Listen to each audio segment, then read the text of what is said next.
Good evening, my brother. What's up, my cousin? How's everything going? All beautiful, all beautiful. I'm gonna go ahead and open it up and get it going here. I just played that as a prelude to reparation. All right, give me 1 minute and I'll bring you right back.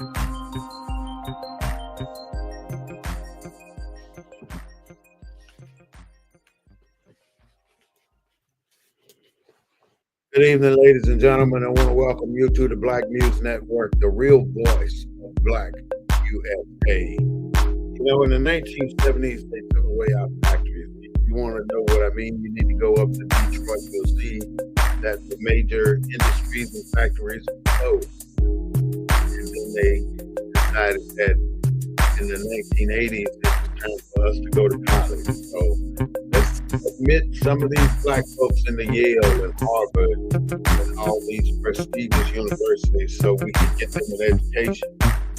And then after we get them an education, we can keep them in debt and give them the job that they deserve, qualify.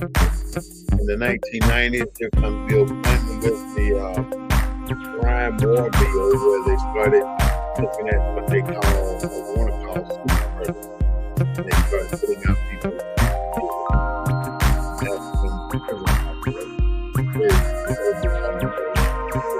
in prison. Many of those black folks are in prison for everything. Here comes the crack into our communities by the CIA to further diminish the power of a black man to have a job. And by them doing that, they eventually erase our opportunity. So now you wonder why white folks earn 10 times more than black people. Because they have made sure that we are not qualified to get into those categories that they have been privileged to. Today, our topic is about reparations. I want to welcome you to the Black News Network again, BNN 247. We are bringing you the news from a black perspective and definitely about what makes our life better. We don't own the rights to the music, but we do own the rights to what we say. I would like to introduce some and present to others our co-host and my friend, Mr. Claude Austin. I want to thank him for being a part of our operation here with the Black News Network, and I want to invite him to come in with his understanding of what we're talking about today, and that is the reparation of Black America. So welcome, Mr. Claude. Give us your synopsis of what we want to get. mic is heard you first when you first came up.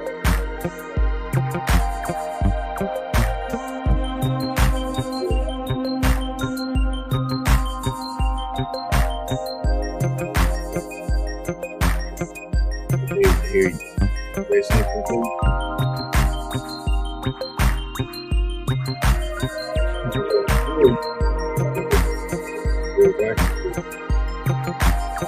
Your voice was great.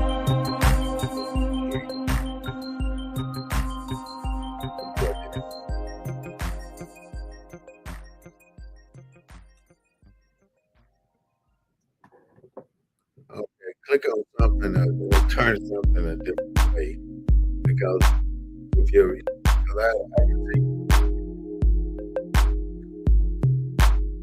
Let me see.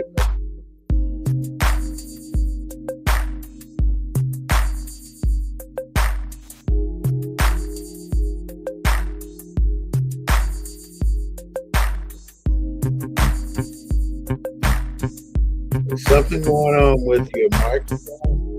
I don't think it's me because I can see where you're open right here on mine.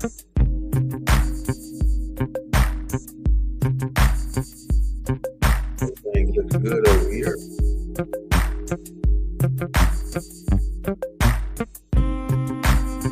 Okay, can you try going out and coming back? I don't know what happened with the vlog.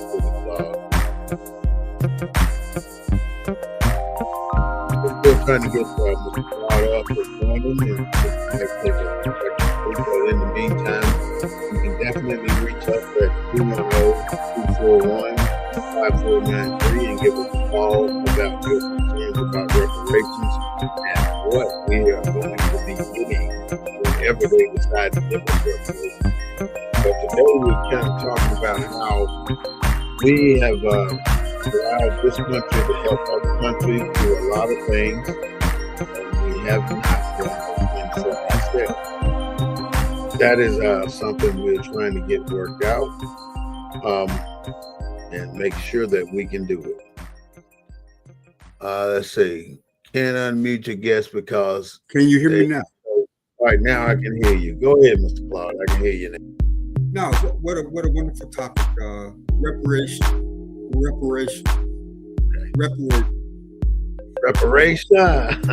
have a volume control?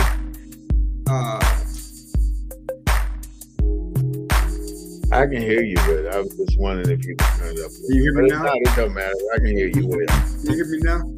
Yeah, I can hear you. Well, I mean, yeah, reparations would be, some people say affirmative action is reparation. When you look at a lot of the government programs, that's a form of reparations. Money is just one form of it. And I think our government is reluctant to open up them doors and give us cash money because they'll fall back on the fact of all the different programs and all the black colleges are a form of reparation. The government funding historically black colleges and universities are a form of reparation. So I don't think that we'll ever see the reparations because I think most people, if you talk to the average citizen today, most people think that we should be compensated for our labor. Like slave owners were compensated when they lost their slaves. I know Great Britain compensated the slave owners. The United States compensated the slave owners. So I don't think that we'll ever see that form of reparations. I really don't. Not in our lifetime. Kind of looks like we're not going to get the compensation we're expecting to get. And as you mentioned, it is a form of equal opportunity, and it's only going to bring meaningful life to our people, and that's exactly what we're trying to do. And if you look at the Declaration of Independence, all it says, it talks about how we are all created equal, but you and I know that billions of dollars were made over the course of slavery. Trillions, probably. And that money has trickled into the hands of our white American associates here in this country. And none of that money has benefited us in the form of payment for the work we've done to make them billions and billions of dollars that they have right now. And it's an indication across America that you see the money they made, because the money that they made opened all these new industries, companies, and businesses that you see around the United States. We don't own those.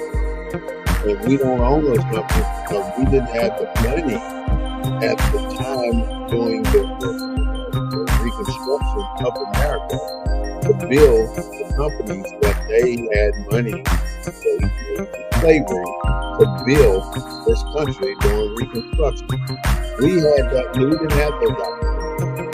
We didn't even have the opportunity to do very much. But when you look at the Constitution and you see the things like the Declaration of Independence, saying that we all are created equal and we want to live the life and liberty of an American citizen, it just hadn't happened for us. So when we talk about reparations, it ain't something that we need to sweep under the rug.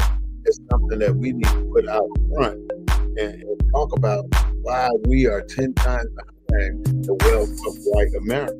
And that is a sad damn story.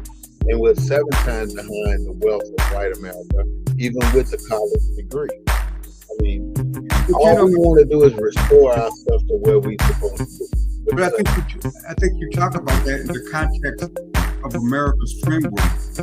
And be it black, white, or whomever, America has the largest middle class of any country in the world.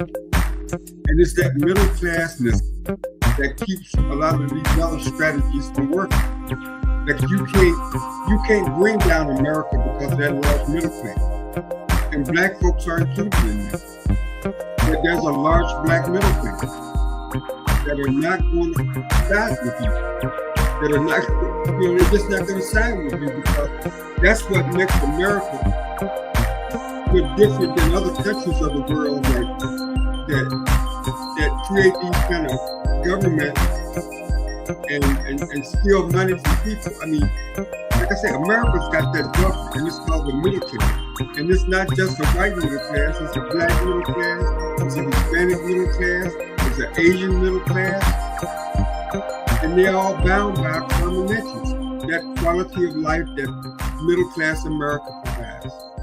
And so I don't think that we're gonna, I think programs like, you know, let me throw this in to you. It's amazing to me when you look at our education institutions, when you look at our brightest minds, they haven't studied black philosophy. They've studied the philosophies of the Europeans. CRT comes out of that philosophy. Kant, and all these philosophers. And so our society is built around that thinking. Where are our thoughts? I mean, you talk about... saying we're not, the country is not built around our thoughts. So what do you think? Well, our education system is not built around our thoughts. They're built around European thought. When our folks go, some of our early intellectuals like W. Du Bois and Dr. King and all of them, they went to Harvard and Yale and got that European indoctrination. What Grant and all these European philosophers thought about society, about how society is structured. Where's the African thought? So we're trying to exist in a European world, and everything that derives from Europe, even CRT came from white professors. I guess I'm saying it's a European mindset, it's a European thought. And so I don't think that what do we learn in education? Yeah, what do we learn to benefit us? Yeah, I mean you come up with an option, and that's, you know, choosing the direction that you went in to get you closer to that opposite truth. Right. But our whole education system, our historically black colleges, when you go to Harvard and Yale, you're not getting you're not learning about any other philosophers other than European philosophers. So your whole thought, your whole process, your whole view of the world is based on that European model. And they go further than that. They withhold TV shows and appearances of different countries, especially black countries, to a minimum of being barefoot and in the woods and eating raw food. They show all of these negative things about others, especially Africa. What I'm saying is, European philosophers, they're the ones that define what is. What is this? How we think, how we evaluate the world. Okay. That's what intellectual thought is. That ain't from African philosophy. So how does that stop us from making money? I don't know. I'm just saying that I think that it definitely impacts our mindset. Built from the European basis. That's what I'm saying. Do we face that European philosophy? Do we chase that European doctrine, agenda, system? Do we do that? I mean, whether it's CRT or whatever it is, do we chase that rabbit? Okay, because our biggest issue is that we're trailing in all of the major industries, such as education, housing, business opportunities, economics. We're trailing in everything, and we're trailing because we are making progress, but we cannot make equality progress without reparations. We're going to always be better than they are within their daily processes, but without reparations, we're still going to be lagging in this country. That is the problem. They had billions of dollars over heads of dollars with our money. So I hear what you're saying, but what are we? Let's just say we got reparations. What are we going to do with the money? I don't think it's our current mindset. I think money is important, but money is the issue. What are we going to do with it? Money ain't going to do us the justice that we need. We need additional things in terms of reparations. Not only money. I mean, money is very important, but we also need land to go with that money. We need tax breaks on basic. Let's say we pay 1/3 of taxes before we get a check. You get a check, you look on your check, you already gonna see all them damn taxes that they've taken out of your check before you even got paid. And by the time you get your money, you're not where you thought you were going to be. Even if you come in, you think, damn, I'm making all this money, and you're looking at it initially, and then when you start getting your check, you see that damn little bit of money that don't do shit because they done took theirs already. So right now, I would say part of our reparations need to start with the tax system. If you can prove that you're a descendant of a slave, your first initial reparation payment will become in the form of no more federal taxes. You don't need to pay federal taxes anymore because as long as you're paying, even state taxes for that matter, if you're paying federal taxes, you automatically lose it before you get your check. So for reparations for descendants of slaves, the first incentive would be to take away taxes, federal taxes. No longer pay federal taxes on your paycheck, wherever you're working at. That's number one on reparations. If we can get that along with a lump sum form of money and a guaranteed block of land, and that land might be in a place you don't want to go. But the fact of the matter is they afforded you the opportunity to own this land. You can own it for the rest of your life and you can will it to your family, but it's yours. So you still do we take If you take the land from somebody that's already got it, I mean, No, the federal government owns so much damn land in this country, it's enough to give all of them 48. But they own land that nobody wants to live. I mean, nobody wants to live in the mountains. Nobody wants to. I mean, could you be finicky if they giving you 40 acres? Would you fuss about where it's at? They gave me. It's in the middle of the damn desert. If they gave me 40 acres of desert land, I wouldn't know. You say, hell no, I don't want that shit. I mean, what you gonna do? There's got to be somewhere where you can damn habitate. There got to be something you can use, right? I mean, if you're gonna give me 40 acres right next to a missile silo and out in the desert somewhere, where am I gonna do this?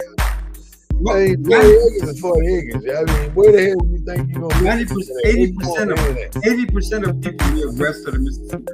So you want land, right? Where a place that can be habitated. Yeah, I want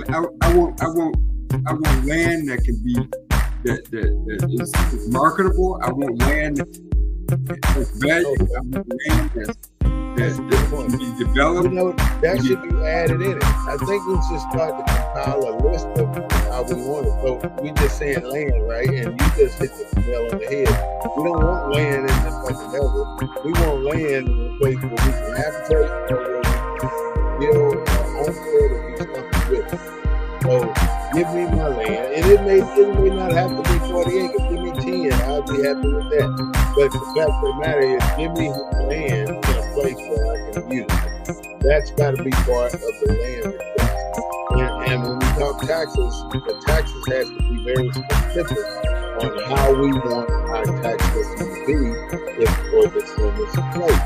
It has to be specific because the only time, whenever we do get this reparation, it's going to have to be very specific, itemized individual things that we expect our generations to benefit from. I couldn't find it, but can you tell me how did the Black reparation movement start? When did that? Because I grew up at the same period you grew up. So when did this talk of reparations? How did it come up? Where did it come from? Who first brought it up? Mm-hmm. Well, I didn't get the origin of it, but I did go all the way back to what was old from the 1860s. In the 1860s, we had approximately $3 billion worth of maize and product made in 1860. It was based on the United States exportation of cotton. That's how much cotton they exported during that year. And every single year it seemed like they created something different to take away from what we earn. I mean, they looking at all this damn money they made off slave labor. And there's no way you can calculate the amount of money they owe us to be accurate. This is on the University of Massachusetts Amherst page. Reparations in the United States. 1969, the Black Manifesto was launched in Detroit as one of the first calls for reparations in the modern era. The Black Manifesto? It was formed in 1969. It was penned by James Foreman, who was a member of SNCC. What is SNCC? Student Nonviolent Coordinating Committee. It was one of the first calls for reparations in the modern era. So we've been calling for it since 1969. So SNCC, which was a major black organization during the 60s and 70s, are the very first people to create a Black Manifesto.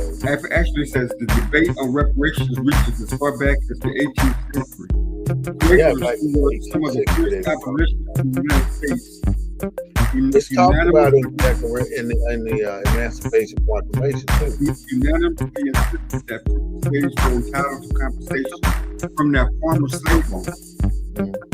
It started, like you say, in the 1860s. There are four Emancipation Proclamations. One of those Emancipation Proclamations talks about compensation. And in that compensation thing, you have to have this said that the black African American slaves, former slaves, are given about 40 acres of land with that mule. But when he was assassinated, all that was taken, most of it was taken back. They didn't get all the land that they had given to some of the former slaves, but they did get a substantial amount of it back from the southern zone that states. Well, here, if you got a second, here's a brief timeline of reparations. Okay. In 1825, France demands 150 million francs from the newly independent nation of Haiti. This is to compensate the enslavers for the lost labor of the formerly enslaved black citizens who were liberated in Haiti's revolution. To avoid another war, Haiti agrees, and the burden of this debt limits Haiti's development for over 100 years. 1862, President Lincoln signs the District of Columbia Compensated Emancipation Act into law. This act offers reparations to former slave owners, $300 for each person freed. No reparations were offered to the former enslaved. 1865, 20 local black leaders approached General William T. Sherman with a proposal for reparations, which leads to Special Field Order Number 15, known as 40 Acres and a Mule. Sherman issued an order that allocated land along the Atlantic coast for the settlement of formerly enslaved people. This initiative aimed to provide a measure of economic independence and redress for the injustices of slavery. However, the order was reversed by President Andrew Johnson, and the land was instead returned to its original owners. 1866, after slavery was abolished, the Southern Homestead Act was created to give recently freed blacks the chance to become landowners. The law failed tremendously because fees and Southern white bureaucrats made it impossible for black people to reap the benefits of this law. It was repealed 10 years later in 1876. 1896, an organizer named Callie House establishes the National Ex-Slave Mutual Relief, Bounty, and Pension Association. By the late 1890s, the organization became the leading grassroots association advocating for pensions for people who were formerly enslaved. What was the name of that group again? The Mutual Relief, Bounty, and Pension Association, MRB&PA, attracting a membership in the hundreds of thousands. Federal agencies attacked the organization, leading to the unjust conviction by an all-white mayor jury of Mrs. House on unfounded mail fraud charges. No pension fund was ever established. 1946, Congress creates the Indian Claims Commission designed to pay compensation to indigenous tribes for land stolen by the United States. However, Congress did not allow indigenous people to have direct control over the process.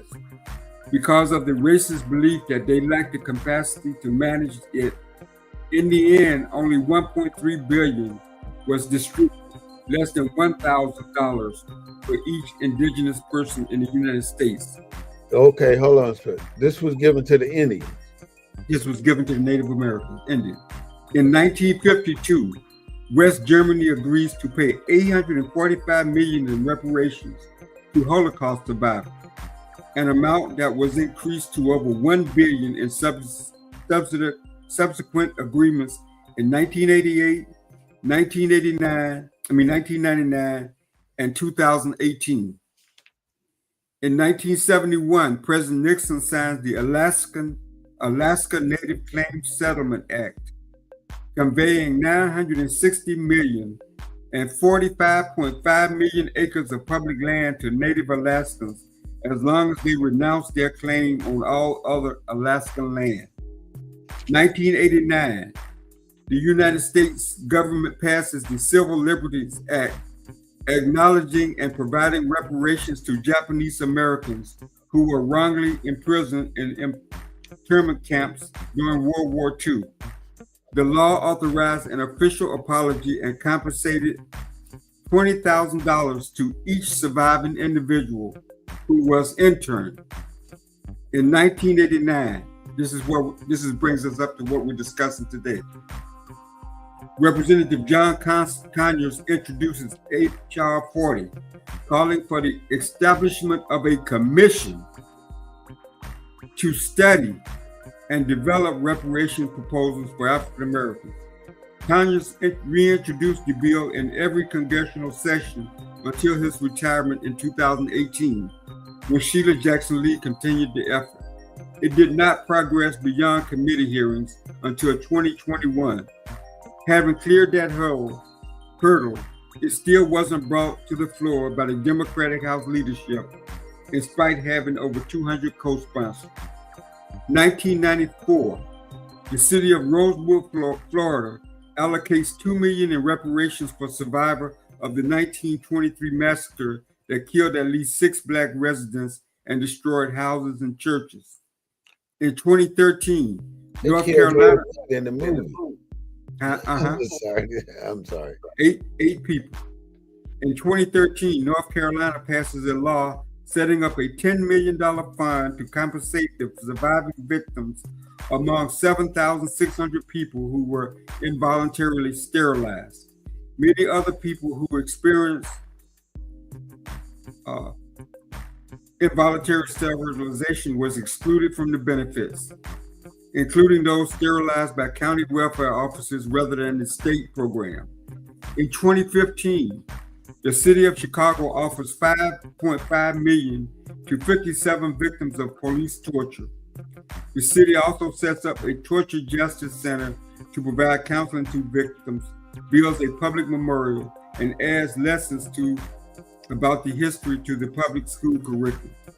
In 2021, Evanston, Illinois, became the first U.S. city to make reparations available to its Black residents. That's the history of reparations up until 2020. Remember that last piece one more time? 2021, Evanston, Illinois, becomes the first U.S. city to make reparations available to its Black citizens. Now, let me ask you a question, and let's ask your audience a question. Why don't we have reparations in our majority cities where we have Black mayors and Black city councils? Why not Jackson, Mississippi? Why not Houston, Texas? Why not Birmingham, Alabama? Why not Black cities where Black people control the governments? Why is it that we have 67 Black Congress people in Congress as of this last election? Why hasn't they held a press conference and said, with our increased numbers, this is going to be our priority for the next 4 years with the Trump administration? Trump has said he don't have no allegiance to anything. I can tell you, they have that because we don't have a coalition fighting for compensation. We don't have the people in place to say we need compensation, and we don't talk about it enough. We want most people that are in political positions right now don't want to even mention reparations because they think they might not get reelected after that. So it's a big issue to talk about it. No, people don't want to talk about it. So we got to put it back on the front burners and make people talk about it. And that's how we're going to end up getting the right people to say something in Congress. I think I should send you this timeline, let you put it I up. wish you could. I would appreciate that. But I think that's where we at right now. We don't talk about reparations enough in order to get a fire started somewhere where people will do something about it. If we had at least one person to bring the issue up and start a coalition, we could start our own coalition and start a petition for our congressmen to start talking about it. We don't have to just not bring this issue forward. We got to do more than talk about it. We got to document. We got to say we got 10,000 people out of this one city saying that we need reparations, and we can do that at city council. And I think the start is. But why isn't it? But I hear what you're saying. Mm-hmm. But that's why we got Black elected officials. And they don't do shit without you telling them what to do. We if we are not sitting in the city council harbor hall, having somebody up there with their 2 or 3 minutes talking about reparations, our city council ain't never gonna address shit that Well, we I don't got put on the table. so what you saying? The black community, we need black That's where it lobbyists. starts. We need lobbyists. We need what is it that we're missing? We're missing the lobby, the lobbyists, and the lobbyists don't start in Washington D.C. The lobbyists start at your local government office, because, like you were just saying in your chronology, the people that made a change started in cities. You said there were a couple of cities that gave reparations. But The Chicago, first one was Evanston, Illinois, Illinois in 2021. Rosewood, If Florida. people in that city didn't do something to make this happen, it wouldn't have happened. But Every city, here's the thing. I guess huh? here's what I'm asking you though. Mhm. Black people elect black representatives to represent black interests. Right. What are they doing then? They're not doing anything. If John Conyers carried legislation all those years, What's and been if the Sheila major, Jackson Lee took the mantle, the why isn't that a major priority? thing that Why we aren't we tried to talking do? about that? Why didn't The major thing we're trying to do is get votes. That's all we made an issue. Why didn't Kamala Harris embrace that? Why didn't she run on that? Because it ain't enough to win. You running on reparations are not going to get you the win that you're looking Kamala for. Harris You gotta lost. run on what, and I'll tell you how they figure it out. They go to artificial intelligence and ask, what are the major topics of our city? And artificial intelligence will do an analysis on what people are talking about, and it'll tell you what your topic should be. I mean, people are using this shit to the utmost degree on what they form their next move on. Brother Bay, Mm-hmm. we have black elected officials Which at every level. D-O-D-O. They have the resources. I I'm served saying, on, hey, wait a minute. they're not doing our thing, man. They're not there for us. I served on city council with a city council member. I served in a city council office. Mm. They have the resources. They have the time. Then why do you think they're not focused on it? I don't think that nobody is putting it on their plate. If you don't put this on your councilman's plate at the local level, then we're not going to get anything started. It starts at the city level, and I stand on that, because we are allowing our city councils to run and operate without our input. Who should be We doing that? don't go and get involved in our cities as black slave descendants. We are allowing them to do what the hell they want to do without our input. And that is our problem. We are apathetic about joining the fight. And it is a fight. Anything we want in America, we're not going to change a damn thing without us pulling together. And that seems to be our major issue. We are not working together on any issue. We're not working together on reparations. We're not working together on equal opportunity. We're not working together on police brutality. We are not working together to stop any of these items against our people. We're going to church every damn Sunday and wasting our fucking time. I'm sorry to say it, because we're not handling the business of Black America, and we're allowing ourselves to damn be sucked into this bullshit and put underneath the table and forgotten. Everything that we need right now is swept under the rug. There's not one single thing on a politician's agenda to help us. But whose fault is it? But who are you putting that responsibility on? On us. It's on us. On us, the individual citizens. On the individual citizens. Anybody that you don't even have to have a voter registration card to go down to the city and say something about what we want. If we are not asking, we don't receive. And that's been the biggest problem about Black people. We do not ask. Even in the job, Rod, we go to the job and we perform our ass off, working hard every damn day we supposed to be working hard. And we expect the owners of that business to see us and promote us and reward us based on our actual performance. But that's not how it works in corporate America. You do not get rewarded based on your performance. You get rewarded based on what you ask for.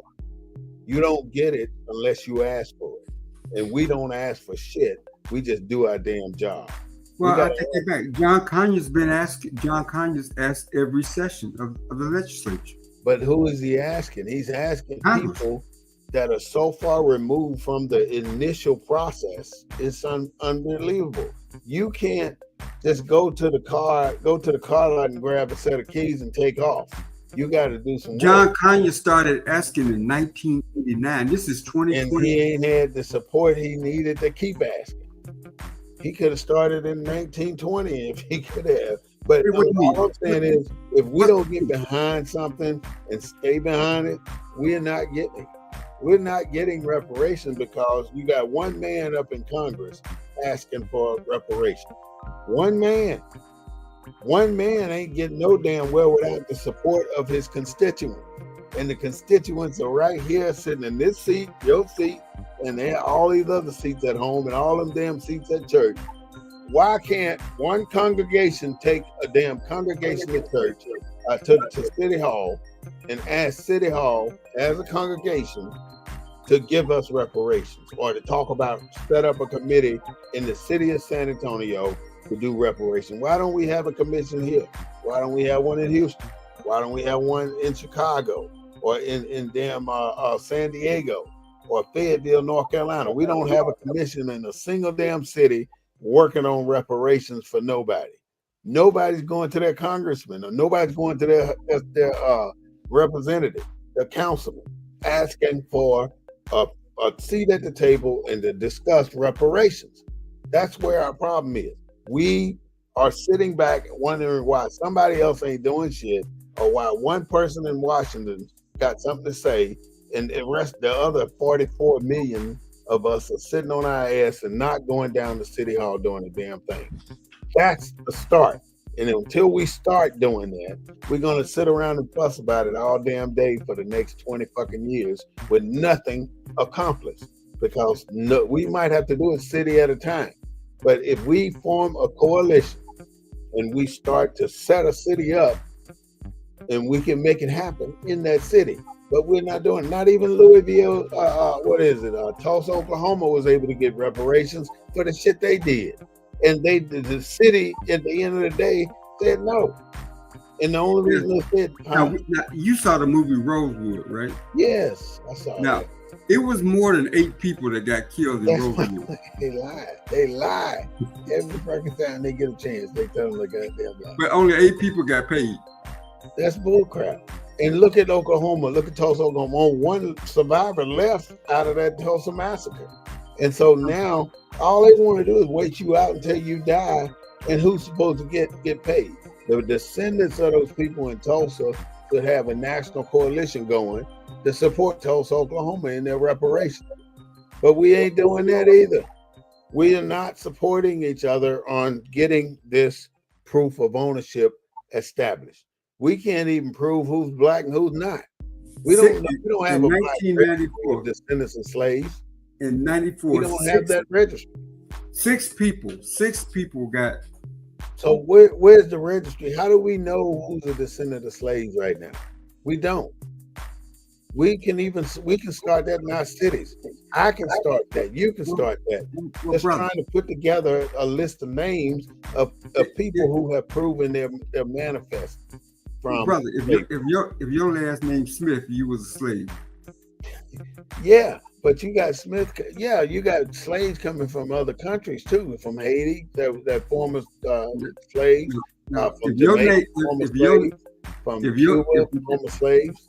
But those are not the ones we are concerned with. We want to narrow it down to show that you were a slave here in the USA during our slavery period. But nobody that's alive today was a slave here in the United States. No, you're a descendant. But how do you prove that? Well, your name is Smith. You're a descendant. You can't prove it just by my name. You got to prove it by my So you got to be Smith. So you got to be Smith. So how did you get to be Smith? I have no idea. I ain't saying I'm not a descendant of a slave. I'm saying I am a descendant of a slave. Then I can prove how I became a I descendant. said by your last I can name. track my legacy all the way back to the Smiths, leaving from Arlington, not Arlington, Virginia. One of the Virginia cities, migrating to Mississippi with his slaves. But brother, I what know I'm how saying, that we got there, huh? yeah, but I guess what I'm saying, anybody with a European surname was a slave. Well, that could be debunked if it has to be. How can Because that be the there are brother? slaves, there are Smiths in Mississippi, there's Smiths in Europe, there's Smiths in Australia, there's Smiths all over the world. Brother, I don't care where they from. I don't care where they, If whether your they, name's Smith in Mississippi, where they, in the state if there's a Smith in Mississippi, is a slave. your descendant of a descendants slave. was a slave. That I don't know how to argue that no fight. foster I care. don't know. That's probably you're probably right. But let me look at something else too, Claude. No foster came over on the cotillion. All Now right. there was a foster, there was a ship captain that was white who got slaves. But Uh-huh. if you got a European name, you're a descendant of a slave. I don't doubt that. Not at all. So let's start right there. Well, you still got to prove it. Why But, can't I- but look at some of the other benefits we can ask for too, Claude. We ask them for property tax for life. We don't pay any more property taxes. We don't have to maintain car insurance.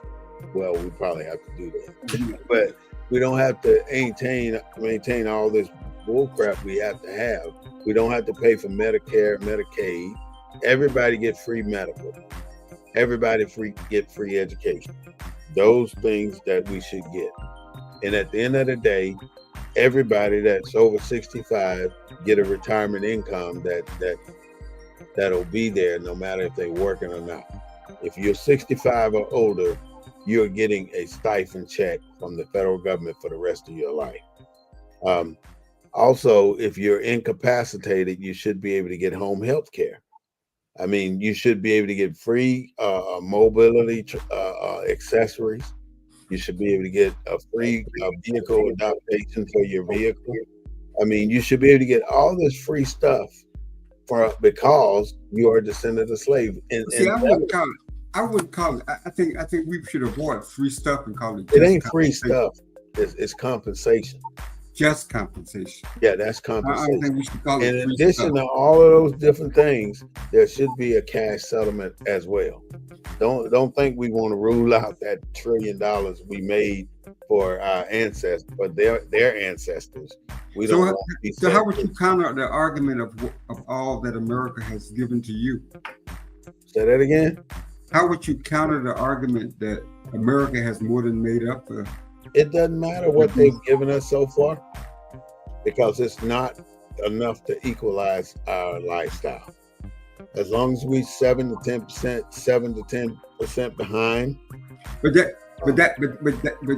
they claim you're behind because you haven't lifted yourself up by your bootstrap. Yeah, that's the bullshit story they want to tell. I mean, America's based on that principle, right? That you can make it here if you just try hard enough. Yeah, give us the same. Yeah, we're making it. That's my point. We're making it. I don't give a damn what if we're trying hard and harder. And we've tried harder and we put more effort into everything we've accomplished in America as Blacks. Muhammad Ali said it best.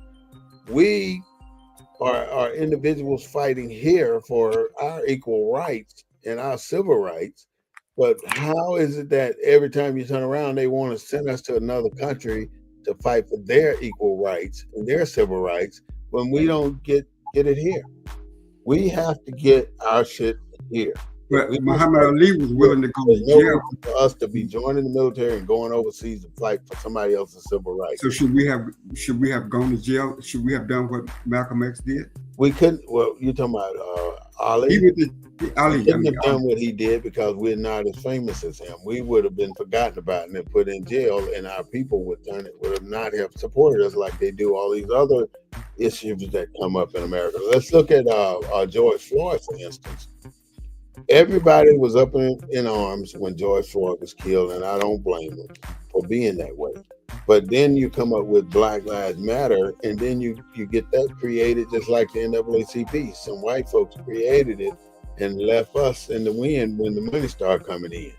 And there was some black people at the top too. They walked away with billions of dollars to buy whatever the hell they wanted to do, and the organization ain't did a goddamn thing. Black Lives Matter was it was a great idea and a great concept, and it proved its point. But all the money that they collected on the Black Lives Matter got fucked off. That's what it boils down to. We did not get that money. That money was put there for black people to do the best they can do in certain things, or for them to fight for us. But they ain't done shit for us. They did a lot for themselves. So that's where the problem is. Anytime a black organization gets started and start trying to collect all this money, but then they don't use the money for the purpose they got it for.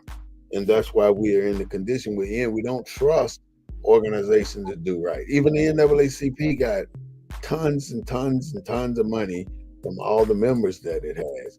But the NAACP ain't fighting for reparations. They fighting to stay afloat and to stay in the public's eye. But look at the organizations that are in the public's eye.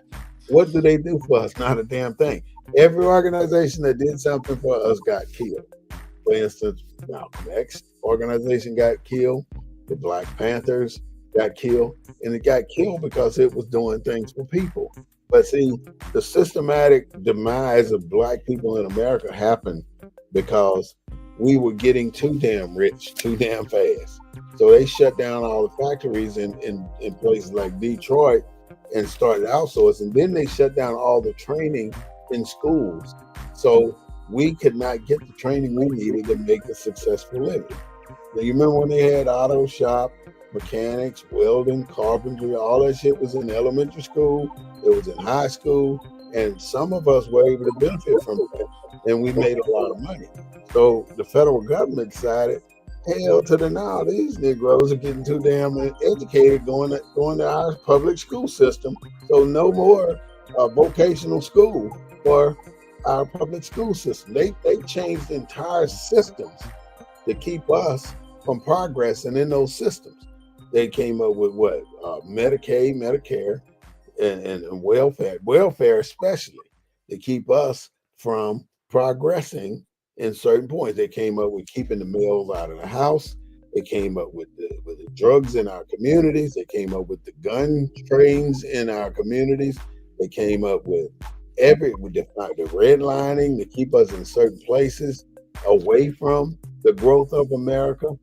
And all these things kept us from progressing at a rate we should have been progressing from. They slowed down our progressions. And that was the key to taking away and supplementing all these different industries and processes that the government has. Everything was to keep black people from progressing too fast. And we are fast growers, fast learners, fast achievers. And black business are maintained and refined in black communities. We got to expand our black businesses outside of our black communities in order for them to prosper, because we cannot survive on the black dollar alone. And that's been the big issue.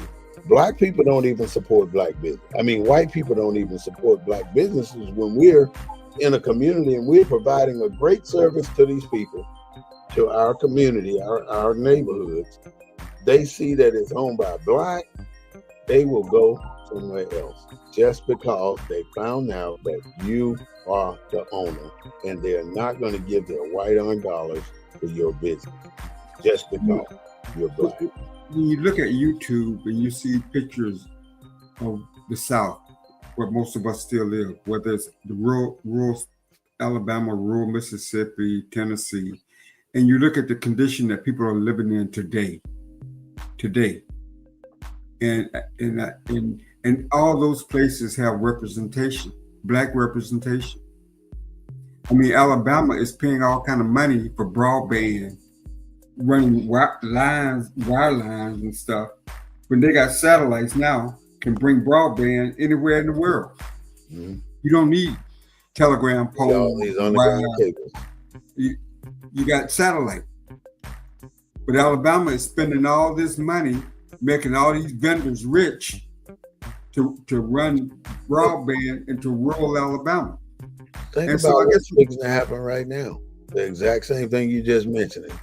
Every one of these major contracts that the government's going to issue is going to go to a white owner. Every one of them will go to every prime contract will go to a white owner. And right now it's going to be more prevalent with Donald Trump in office because all of his constituents that gave him money are looking for contracts now. And they're going to get them.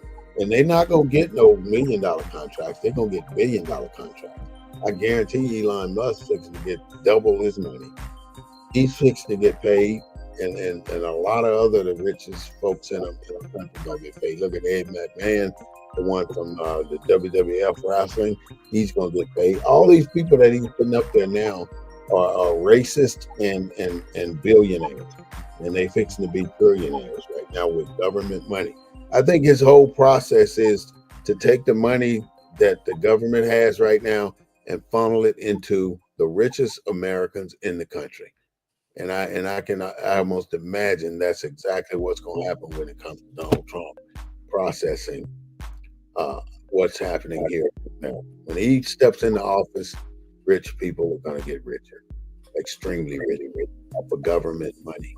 And the taxes that we pay. You don't see no benefit to the middle class. Well, the benefit of the middle class, there is a benefit, but what I see in the Black community middle class is abstinence. I see them wanting to put a wall. So you're making a distinction between the white middle class and the Black middle class? Yes. The Black middle class wants a wall between the Black middle class and the Black poor. They don't support, they don't get involved. They don't want to be around Black poor people or Black lower class people. They feel like if I'm in the same percent, I'm a rich middle class or middle class person, and I got a lower class person coming in looking like a lower class person with house shoes on, pants hanging down, just not unkept, coming in. I'm a Black middle class person with a suit and tie on, and I'm doing the best I can to fit into white society. That's how they. I ain't gonna say all of the Black middle class got to that community, that level, but many of the Black middle class got to that level because they fit into white society the way white society wants them to fit in, and that is the issue. They fit into the society. That's why they are Black middle class, and in order for them to stay Black middle class, they got to separate themselves from Black lower class. That's why they move into white neighborhoods. They move out of the hood and into city places where there's a high concentration of white folks, because they want to live, act, breathe, eat like white folks. We don't eat no fucking sushi, but Black folks are eating sushi now. I mean, we don't. It's certain things we don't do. We don't eat steak tartare. We don't eat raw hamburger meat and raw chicken. We don't eat that shit. But we eat it now because of what they eat. We want to be like them. Not all of us, not many of us, but there are the ones that have made the most money. You might well call them white. Look at Clarence Thomas. Clarence Thomas he's the blackest MO in the damn White House, but you cannot get him to say he's Black or African American. So do you think the middle class Black people will want reparations? Of course they will, if it's ever proven that we're going to get it. Once the ball gets rolling, that's when people get on the ship. But nobody wants to start the ball rolling. So why would Black middle class be deserving of reparations? Why would they not? If they can prove that they are descendants, you said that they don't have anything to do with it. You just said that they don't have anything to do with the working class. Not in the initial phase, but they're going to get paid just like everybody else because they are Black descendants of slaves. They're not going. Once you prove that we can get reparations, then they come out the woodwork saying, "Hey, I want to get my check too." That's what it boils down to. They're gonna want their check too, and they're gonna get it just like everybody else that can prove who they are. That's how. I mean, I don't. I don't. I mean, just like when we do. Let's say they approve reparations right now, you'd be surprised. Just like in 1924 when Walter Plecker came out with this American Integration Act, right? And he came out with that act because prior to that, Indians were being given reparations. Basically, they were not paying taxes. They were given all these benefits and all this land. But at the same time, white folks said, "Damn, if I'm Indian, I ain't gonna have to pay taxes no more, and I'll get all this land." So white folks were signing up as Indian, and they were damn taking it by storm. They took thousands, probably millions of acres because they were saying they were Indian. So Plecker in 1924 said, "Fuck that! I'm coming up with this here Integration Act saying that you can't, if you white and you claim you were Indian, your shit is revoked." And so it was revoked. And that's when they came up with two races, white and color. And that's when they defined that America was a white country. They said, you either going to be white or you're going to be colored. So the white folks who signed up to be Indians no longer want to be Indians because they're considered colored. So they switched back and they made it a law that if you did do that, you better switch back before we find out about you because you're going to be stripped down and you ain't going to have shit. But if you let us know, we're going to figure out a way to make it work for you. But do you think that the black politicians are part of the black middle class? The black, hell yeah, they black upper middle class. They don't, I don't see where black folks winning political offices are coming back into communities to meet with the people who got them elected. So the fact that we now have 67 black people in Congress doesn't impress you? And you ain't heard a word about it. They're not going to be in Congress long. They're not going to be there and be effective with Donald Trump.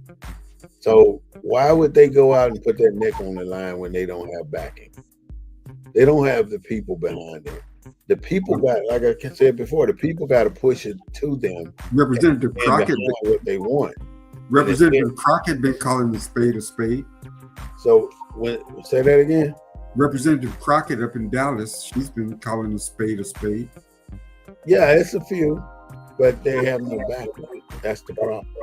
We get the people to stand behind the people in Congress saying that this is what we're trying to get. We're trying to get reparations, and you got 12,000, 15,000 people on this petition saying we want reparations, and we're saying this is what you need to be presenting in Congress, then we'll get a movement.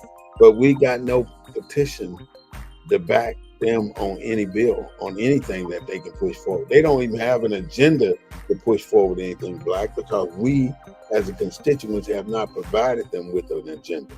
We're allowing them to do what the fuck they want to do without us putting down the facts that what we want.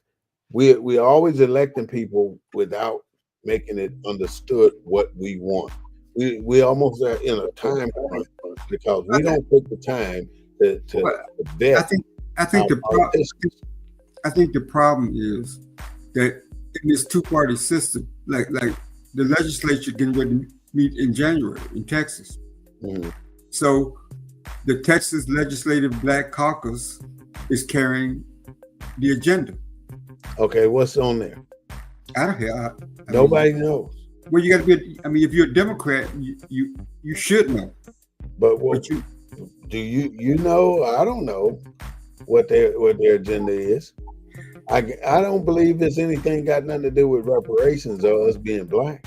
No, I'm talking about in Texas. I mean, who represents you? Who's your black representative in Bexar County? Shit, I don't know. Barbara Hawkins. I couldn't tell you. I know. I know the city councilman. I know the state representative for Bexar County. For Region 120 is Barbara Hawkins. Right. So she is the black representative representing. But her agendas are not for what the people want. It's what she wants. You know, she doesn't have an agenda from the people. That's the problem. The agenda is her agenda, not from the people. It's hers. People go into political offices for what they want to do, and they try and run on what they want to do, but ain't none of it got any damn concrete value. Not a single thing that even look at what Kamala Harris is running on. No concrete value of anything. Same with No, Donald she Trump. was no, No she was concrete she, value. no, she was supporting abortion. So what's that got to do with black people? Nothing. That's my point. Nobody's running on things that we want because we're not giving them the agenda of what we want. Do you think if she had said, "I'm going to introduce legislation for reparations for the enslaved black people," who you think black people would have came out and forced I her? think she would have energized black folks, and the damn black folks would have been knocking the pole dough down. But because she never took a moment to energize black people into her corner, black people said, "Fuck her." You know, because she did not. She was talking about abortion. We don't give a shit about that. We do, but we don't. What we really care about is what you doing for me. You know, Jenny said it best. What have you done for me? But abortion, gay rights, all those extended rights, right? I mean, this is what I'm saying. Shit that ain't got shit to do with us, but it's all over the country. They putting that shit up front. But when it comes to putting our agenda, reparations, in front, ain't nobody doing it. And they're not doing it because we are not asking them to. All we need to do is start a petition. And we can get probably 30 million fucking signatures. We get a lot of signatures. Well, let me ask you a question. You said we need to start a petition. Yeah. We got more civil rights groups. Why can't the NAACP start a petition? That's a great damn question. Why can't the Urban League start a petition? Today. Why won't the NAACP say a damn thing about reparations? Why won't the Urban League start a petition? The national office won't allow them to. If this office of the NAACP sends a letter up asking for reparations, I bet that'll be the longest tap dancing letter I ever seen in my life coming back. Okay, but you talk about a petition. You talk about a petition. Why can't one of the national civil rights organizations? How about the national? I can't think of it, but it's a combination of all the civil rights groups under one umbrella. Why can't they go out and get petitions? And I looked at national black organizations. And and all the names I saw was bullshit names, and they got bullshit causes. Keep talking. They got bullshit causes, and they're not creating these organizations for political or for reparation purposes. I couldn't find organizations in support of reparations on the internet. So maybe that's what I need to take a look into right away. Forming a national 2001, 2003. Forming a national. They haven't changed. Organization for reparations. This is the National Directory of African American Organizations. What's under reparation? But no, they're not listed. They're not in here for reparation. So how would you know which ones can what be? It wouldn't have to be just the NAACP. If we got this many black organizations, right? Mm-hmm. They could all have petitioning their members. They're not doing that. We got all these churches can do the same damn thing. Why they don't have a petition moving in their churches? I'm thinking that this is what might need to happen. If we form a coalition of 5 people, and 5 people go to 3 to 2 churches and ask to speak about reparations in their churches and have them sign a petition. If we can get the preachers to agree with it, they meet on once a month basis. Why have nobody met with them? That's a great idea. I might just do that myself. Meet with the Preachers Coalition and ask them why are they not talking about reparations. I mean, that's the question. Why are these organizations not talking about reparations? Because they don't think they're going to get it. But we may not get it in our lifetime, but we can start the groundwork for our ancestors. Let me ask you a question. To get it. If the civil rights movement got us the freedom to ask for anything that we want. Why can't the younger generations start a petition? I mean, That's the only thing gonna get this started. These are all black organizations. Why can't we write a letter to all those black organizations asking them to do? Are there addresses in that book too? Addresses, phone numbers.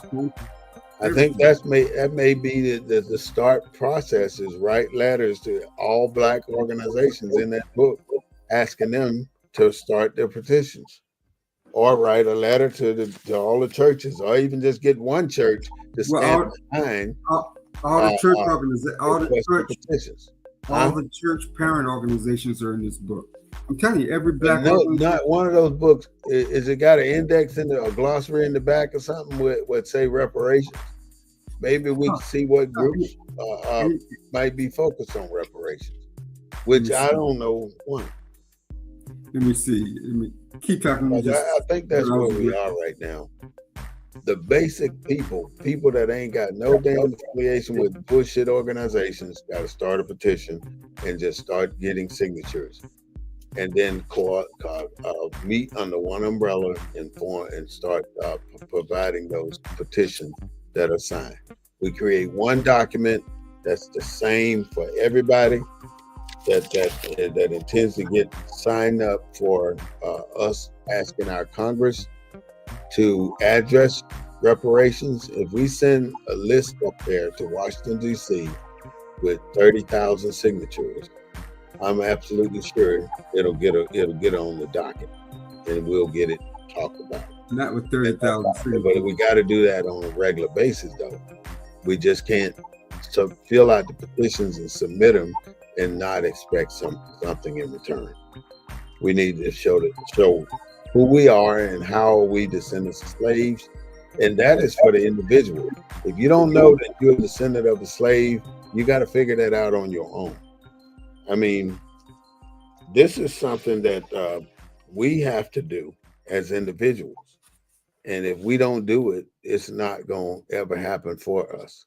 We deserve reparations, and we should have been paid reparations like everybody else. Even the Japanese got paid, the damn Holocaust victim got paid, and they had no length of time near what we did. If they paid them, $2 billion, we're worth $200 billion, even more than that.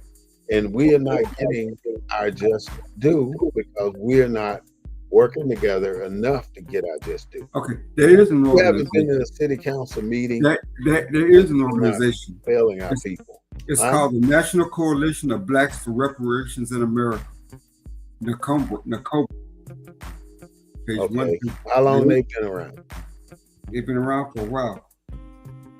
I mean, if we could get that, I could post it online, and we could start talking about people that are working on reparations. Have they done anything? The National Coalition of Blacks for Reparations in America, NCOBRA.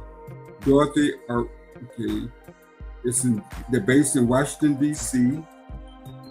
The National Coalition of Blacks for Reparations in America is a coalition of organizations and individuals committed to the economic, cultural, intellectual, political, social, and spiritual empowerment of Black people in the U.S. It's governed by its membership through its annual National Conference Board of Directors. Its mission is to achieve reparations for Blacks, for slavery, and its continuing effects. They have an annual conference held in July. I'll send you that so you can post it. Okay. Our major goal is to restore our people. We can't restore our people when we are not asking for it as a group of people. This goes all the way back to where we talked about on many shows. We are not formed as an individual group. We got too many names associated with us that have been just arbitrarily thrown into the picture, and we use those names like they're real. And see, America knows that we're not African American. They know we're not Black, but yet when they produce documents They all put, are you African American? Are you a descendant of Mexican heritage? You know, they put these bullshit ass questions on all documents, asking you all the shit that you're not. And as long as we continue to call ourselves African Americans or Black Americans or colored or Negro or nigger or any other thing that they gave us, then we are assisting them in holding and suppressing us, basically. You know, we cannot continue to ask our suppressor to give us anything. A suppressor is a suppressor. And no matter what color of skin or what type of clothes that they put on, it's the same underneath. It is a suppressor. They suppress every single thing we've attempted to do. And they've done it from the 60s to 70s, the 80s, the 90s. I mean, everything that has happened positive for Black people in America has been dealt with from a negative perspective. Every single thing.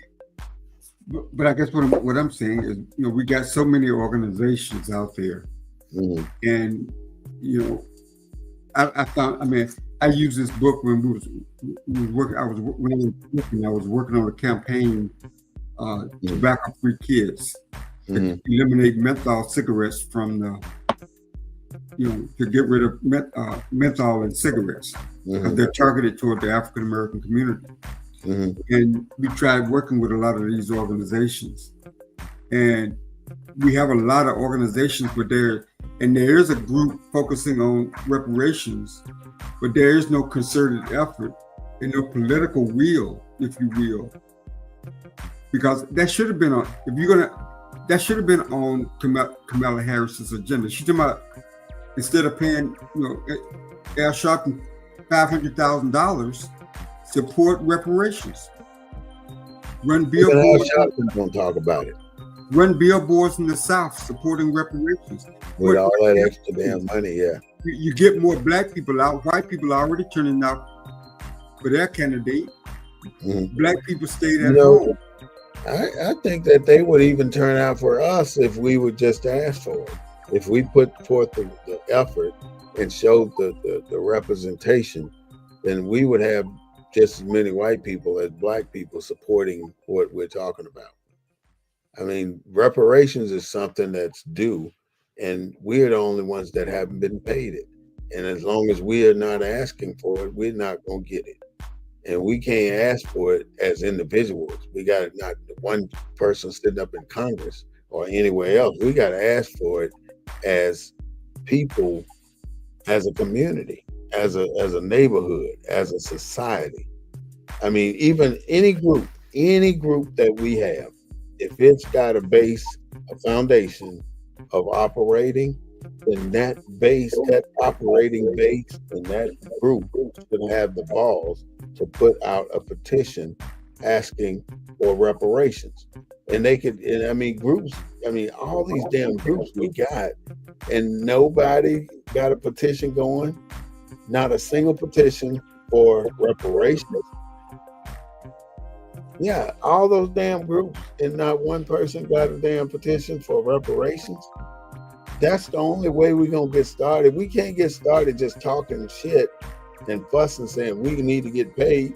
Something need to be documented. And the only way you can officially document something that the whole other people accountable is through some reparations. Guess who paid? It's kind of ironic. Guess who paid for this book to be published? Philip Morris, the cigarette manufacturer. The what? The cigarette manufacturer. Paid for what book? The Black book? Yeah. The cigarette company paid for that book. See how they damn just throw you off track by paying for a Black directory of all Black organizations. They know where to pay their money to. Anybody that get a good footing on moving forward in Black history, somebody gonna pay them off. Sponsored by Philip Morris Companies Incorporated and the Joint Center for Political and Economic Studies, that probably the one that came up with the listing Mhm. and Philip Morris paid for They for the get it back. paid for it. We had an organization here in San Antonio, and it was grading all the major corporations. And every month they were getting Fs, Ds and Fs, and Ds and Fs, Ds and Fs for the first 6, 7 months. I was part of this organization. Then all of a sudden, the organizations figured out a way to get around that. They started saying, "Hey, why don't you hold your next meeting at our facility over here, and we'll provide everything." And that's what they did. They provided food, they provided the facility, they provided a tour of their operation. Oh, so all of a sudden you up to a B. How the hell you do that when you still ain't hired no damn body in these departments? You ain't hired a single person more in your company, black, than you had when we first was giving you an F. But now all of a sudden you getting a B or a C when you still ain't hired nobody. You had to pay somebody off, and that's what organizations do. They have money set aside. Give him some hush money. Shut this MO up so he don't ruin our relationship right now or stop people from wanting to support us. So they'll pay people off in a heartbeat. And I ain't seen the money transfers, but I seen the change in our purposes. I even been told that we, even in an audience full of people, when they line you up for questions after that, they put out the information. Well, your black business don't have enough performance history. Well, at first you telling me my paperwork was wrong. Now I got all my paperwork straight, and I still haven't gotten the contract.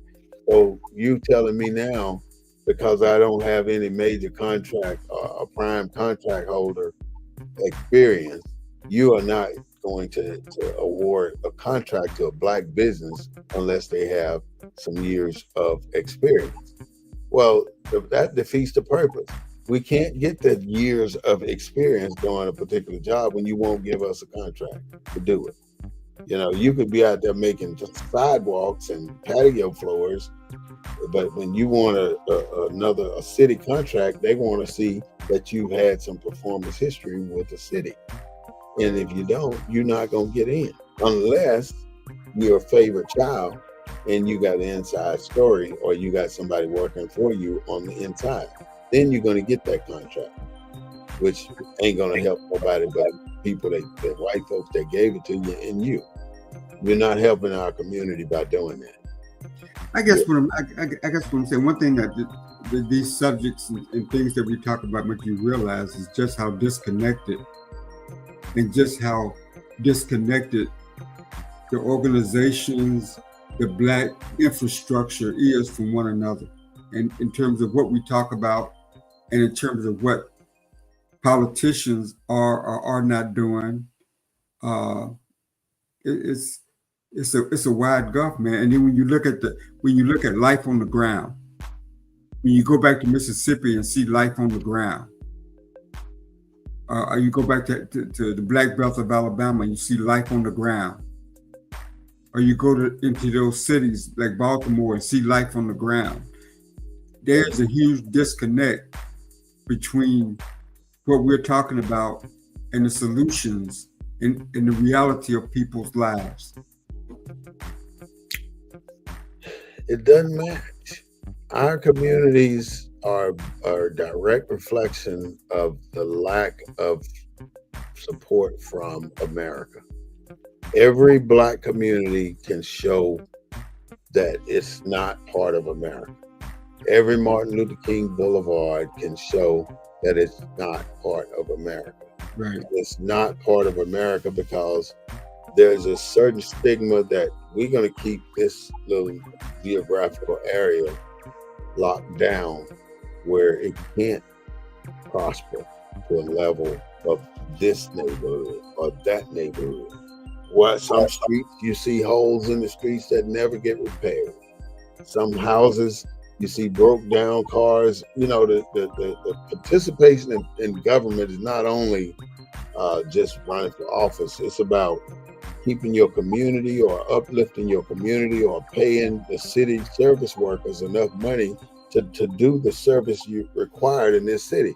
But see, this is a great point you just brought up. In my city, going back home to Mississippi, there are two governments.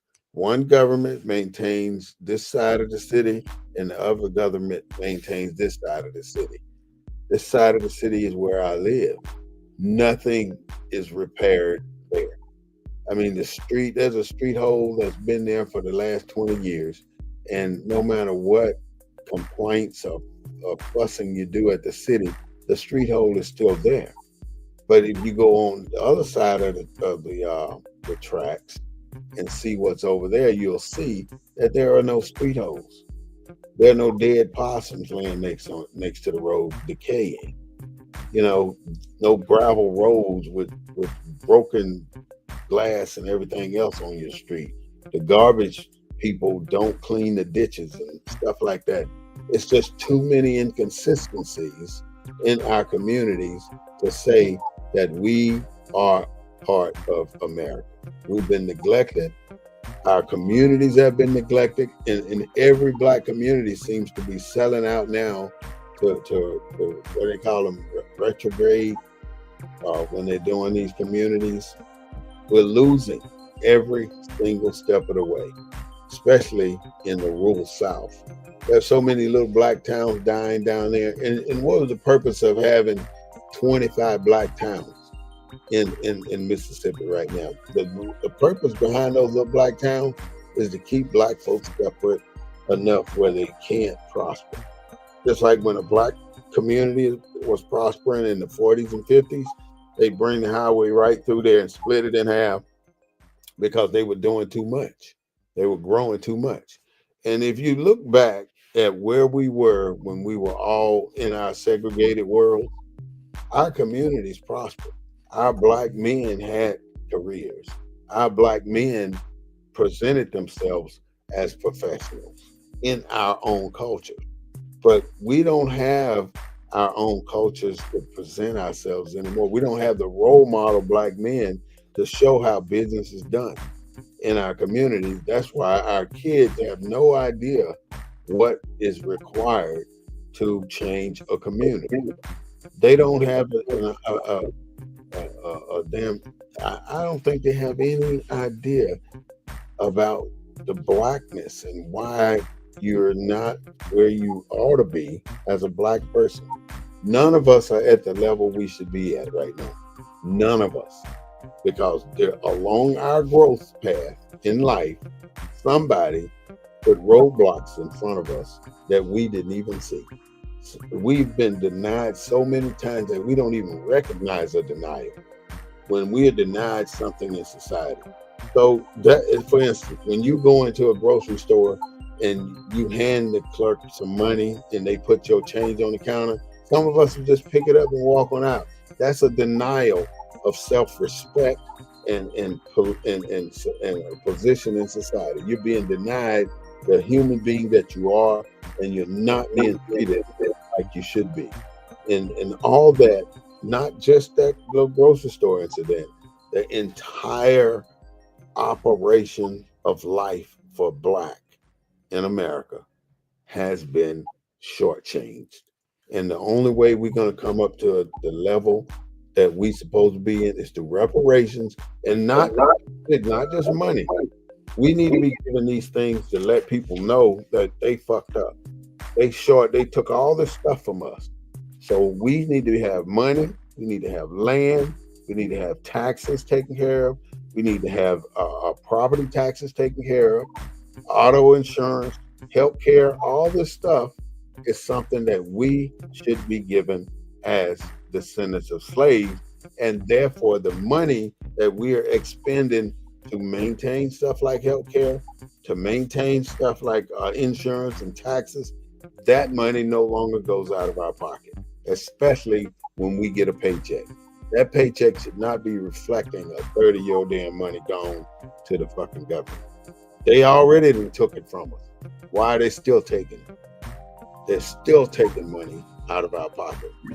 I just wish that we had the same zeal for reparations as we have for some of these other progressive issues like abortion, LGBTQ rights. You hear that shit all the time. It's on NPR. the National Public Radio. I mean, I listen to the radio relentlessly, NPR, and when I'm hearing it, I see this call. Can I help you? Hi, Mr. Smith. This is Jocelyn with Statewide Remodeling. Calling because you requested not a good time right now. about Nope, that's not a call in. Wrong answer. But you know, I'm just saying that we got the organizational infrastructure, we got the Black elected officials, many Black folks, we got the churches, we got the institutions, we got everything that we need to demand accountability by our government in terms of reparations. But there just seems to be no will. John Conyers introduced legislation in 1984. It's been introduced every year until his death. Sheila Jackson Lee picked up the mantle, but there is no institutional, organized effort because there's no money behind it. There's no money for it. These groups, and my beloved NAACP, whom I spent my professional life working for, there's no money for that effort. There's no money to mobilize people behind. Why is that though? Why does the NAACP have no money for reparations? Well, I guess what I'm saying, you know, the NAACP got lawyers. They could file a lawsuit. There's a Washington bureau that could have that on. I don't even know whether it's on the political agenda in Washington D.C. Haven't heard it. I haven't looked it up lately, but look on the. What's on the local agenda? How many local officials have you heard say anything about reparations? Well, I got to take my daughter to the youth council meeting next week, and I asked them, you know, when the last time you heard reparations mentioned in San Antonio by the NAACP? I have never heard it mentioned. When you heard a community meeting to? Never heard it mentioned. Petition your. That's why I say it's about the individual, like you and I, going to City Hall, getting on that 3-minute docket and talking about reparations. If it's not talked about, it's not thought about. Same with the damn Black people in America. Same with slavery. You know, it was a point in America that we didn't want to talk about slavery, and it's still, matter of fact, they've done everything in their power to erase the history of slavery from our education system. And it's done. It's done right now. There's nothing in history about slavery. It's shit about and Rosa Parks. There's nothing in our history predating the Civil War. Nothing in our history books. Yeah. I mean, if we had a history before the Civil War, we had a history before America. But we've allowed them to systematically erase us as a significant being, the Black man. We've had to, and if you got to see it, man, it's a systematic approach to belittle all Black men in America to no existence. And once they get rid of Black men, the women are freed for them. That's what they want. They want more Black women right now married to white men than you can possibly shake a stick at. And that is not because Black men are not available. That is because America has tried to put a blemish on Black men. Hey, brother, I gotta. Go ahead and do your closing statement. Yeah, I gotta.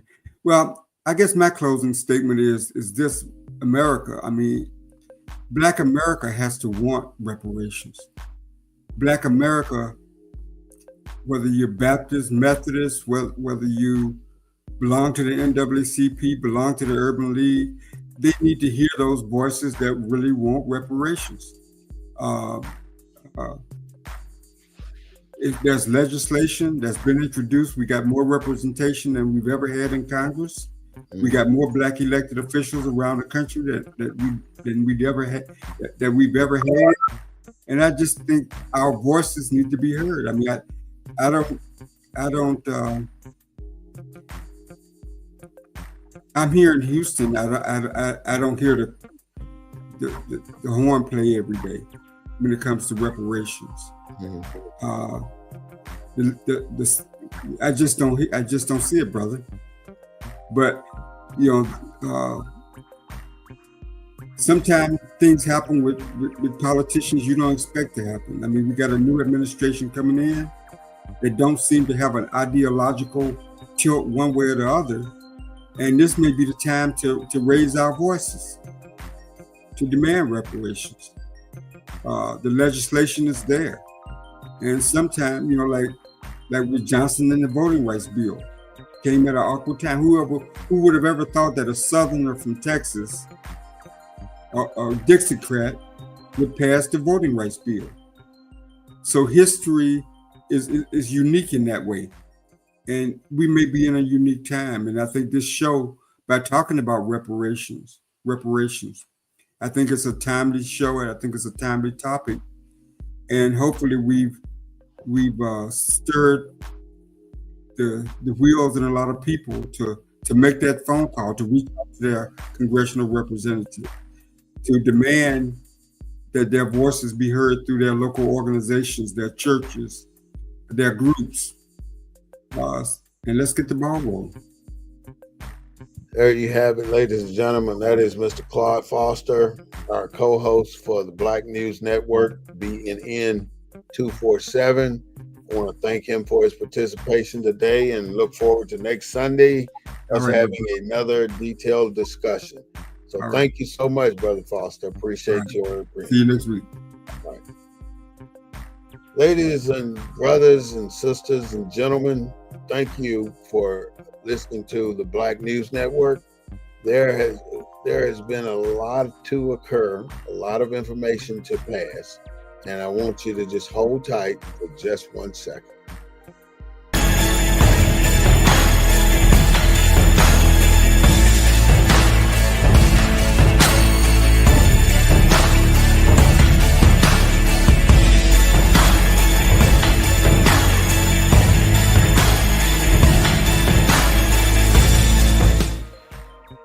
We've had so much to occur in America about our history, and we've had so much of our history lost because many people don't want the world to know the atrocities that we faced here in America. So I ask each of you to think about these reparations that we've talked about, and to not only have money on your mind, but to think about all the other things that can associate with reparations. There's no way we should be 10 times behind the wealth of white people. That is so damn shameful for in a country that we built. And as a people, it is our responsibility to take initiative for our own future. And we are not grasping some of the very, very significantly important acts that we need to focus on. And one is, if I know we may not get the reparations at our age, but somebody as descendants of slaves should be able to benefit from reparations now, not 10, 20, 30 years from now. I mean, at one point in life, we're going to have to bring our people to a certain level where they're not 10 times behind. We got to bring, I don't give a damn how much money a black person got, we're still 10 times behind. We got to do better. And if you're trying to erase a culture, it is so easy to do when you deny them economically, because they never will have the resources to put forth the effort of equality. And all we want in America is justice. And all we want is to be left alone. And that seems to be the hardest thing for us to do. You know, we want to restore our people to a level where they were before you inducted us into slavery, because I'm absolutely 100% sure people were somebody before they became slaves. And if they were somebody before they became slaves, then that makes us somebody before they became slaves, because we're descendants. We are of the same genetic buildup as people who built America, the former slaves. And we have no damn, I don't even know how to put this point. We have to have the desire to want to equalize the benefits that we should receive here in America. And if we're going to do that, we got to start at the bottom with a petition in our city and local government. So without further ado, I'm asking you to go to your city government and ask them, or start a petition with them, or start a representation with them, knowing that reparations is an issue that our local governments should be addressing. If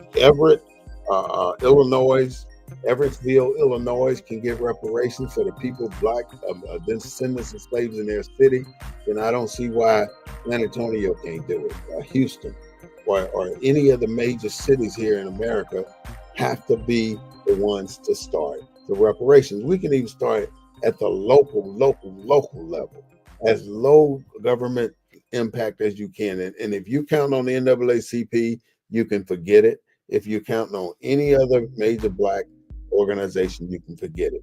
I don't know where the churches stand on this, but I know that they got the people, and they should be following reparations, or trying to understand why we don't have reparations.